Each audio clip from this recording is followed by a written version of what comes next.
ارکان اسلام کی بحث ہوگی تو کلمہ شہادت کے فوراً بعد اقامت الصلاۃ و ایتاء الزکاۃ، لیکن یہاں بحث ہو رہی ہے نیکی کی۔ نیکی کی حقیقت کیا ہے؟ اس میں وہ ہمدردی کا مادہ وہ پہلے ہے اور نماز اور زکوٰۃ بعد میں۔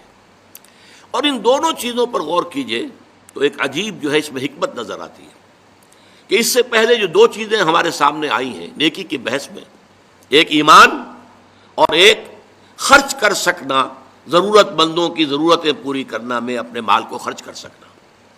اب ان دونوں کے لیے گویا کہ دو ستون گاڑ دیے گئے ہیں ہمارے دین کے نظام میں۔ ایمان کو تازہ رکھنے کے لیے نماز ہے، دن میں 5 مرتبہ اپنے مصروفیات سے نکلو۔ صبح کی نیند بڑی سہانی ہوتی ہے، اسے توڑ کر اٹھو اور اٹھو اللہ کے حضور میں حاضر ہو، کھڑے ہو جاؤ، وضو کرو، کھڑے ہو جاؤ، نماز پڑھو، اللہ سے اپنا عہد جو ہے تازہ کرو۔ ایاک نعبد و ایاک نستعین، اللہ تعالیٰ کے ساتھ اپنے اس عہد کو دوبارہ استوار کرو، تازہ کرو۔ بڑا پیارا شعر ہے حفیظ جالندری کا کہ سرکشی نے کر دیے دھندلے نقوش بندگی، آؤ سجدے میں گریں لوح جبیں تازہ کریں۔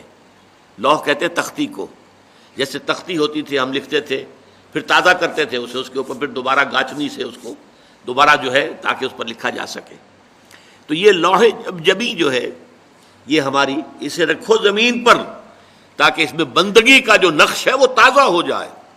اس لیے کہ ہماری سرکشی جو نفس کی سرکشی ہے، ان النفس لامارۃ بالسوء، اس نے ہماری یہ بندگی کے جو آثار ہیں، جو نقوش ہیں، انہیں کمزور کر دیا، دھندلا دیا ہے۔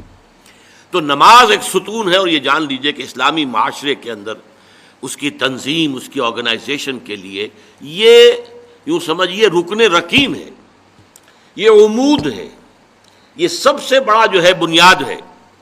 اب آپ کو معلوم ہے کہ اسلامی معاشرے میں ایک فرد ہے مسلمان، اس کی زندگی بھی اگر وہ نمازی ہے اور نماز کا حق ادا کرتا ہے، اس کی زندگی گویا کہ نماز کے گرد گھومتی ہے۔ اس کا سارا نظام الاوقات جو ہے نماز کے حوالے سے طے ہوگا۔ فلاں کام کرنا، اچھا بھائی عصر کی نماز کے بعد۔ وہ کوئی ایسی اپائنٹمنٹ نہیں کر سکتا کہ جس میں عصر کی جماعت جو ہے اس کا معاملہ جو ہے وہ خطرے میں پڑ جائے۔ مغرب کے بعد اس کا سارا معاملہ چلے گا، اس کا روٹین جو ہے اسی کے گرد گھومے گا۔ یہ گویا کہ کھونٹا ہے جس کے گرد اس کے معمولات زندگی جو ہے، اس کی چکی جو ہے وہ چل رہی ہے۔ اسی طریقے سے معاشرہ، اب 5 مرتبہ دن میں مسلمان مسجد میں جمع ہو رہے ہیں، ایک امام کے پیچھے کھڑے ہیں، اور ایک دفعہ ہفتے میں جو ہے بڑی آبادی کے لوگ جو ہیں مسجد جامع میں جمع ہو گئے۔ یہ اسلامی معاشرے کی ایک تنظیم ہے۔ سال میں 2 مرتبہ جو ہے آبادی سے باہر کسی بڑے کھلے میدان میں لوگ چلے گئے ہیں عیدین کے لیے، اور سال میں 1 مرتبہ جو ہے پوری دنیا سے کشاں کشاں کہاں کہاں سے گورے بھی اور کالے بھی اور پیلے بھی مسلمان کہاں کہاں سے چلے آ رہے ہیں، ہر مسلک ہر فقہ کے ماننے والے۔ یہ ایک تنظیم ہے جو نماز کے گرد اور حج کے گرد ہو رہی ہے، اور یہ نماز جو ہے در حقیقت بندے کا تعلق اللہ کے ساتھ استوار کرنے کا سب سے بڑا ذریعہ ہے۔